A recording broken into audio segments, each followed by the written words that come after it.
Svako od nas ima neku želju iz detinjstva koja je možda ostala neostvarena. Da, ako je vaš san da vozite trke, imamo dobre vesti. Dušan Borković, koji je šampion, će vam pokazati i dozvoliti da vozite njegov auto.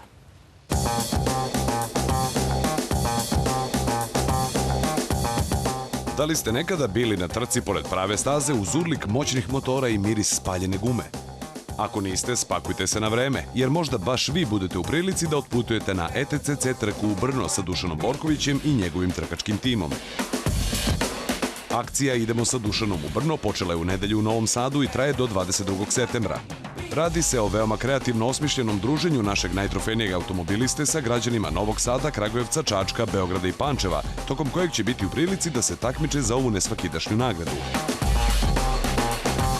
Sve što učesnici treba da urade je da se prijave za učešće kod trkačkog šatora Dušanovog tima i da najbolje što umeju izvozaju trku na autodromu Brno, na specijalnom simulatoru kakav za trening koriste i profesionalni vozači. Prijavljivanje se vrši na sam dan događaja, a druženje sa navijačima se održava na gradskim trgovima.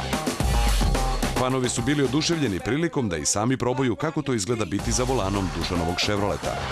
Nisam imao tremu, volim da vozim, pa možda zbog toga je bilo super, ali ekstra je bilo, mnogo je realno i mnogo mi se sviđa. Imao sam priliku da upoznam našeg najboljeg vozača, što mi je jako drago. A druga stvar, nisam ni znao da je on toliko dobar i morat ću malo intenzivnije da pratim taj sport, jer između ostalog volim taj sport. Takmičenje je u najmanju ruku zanimljivo. Bilo je super voziti na simulatoru. Dobro, i kako je bilo tvoje vreme? 2.29 mislim. Dobro, i on te pohvalio Dušan Borković, šta kažete, dobro? Pohvalio me, ali može i bolje. Može i bolje, dobro. Se nadaš da ćeš otići u Brno? Čisto sumnjam. Borković je do sada ukrstio branike na čuvenoj Monci, zatim u Slovačkoj na Slovakija ringu gde je imao i strašan sudar, ali je srećom prošao nepovređen, zatim na Salzburg ringu gde je i pobedio, a potom je usledila Sicilija i staza Perguza, posle koje se Dušan popeo na 3. mesto u Evropi. U Brnu će pokušati da odbrani ovu poziciju.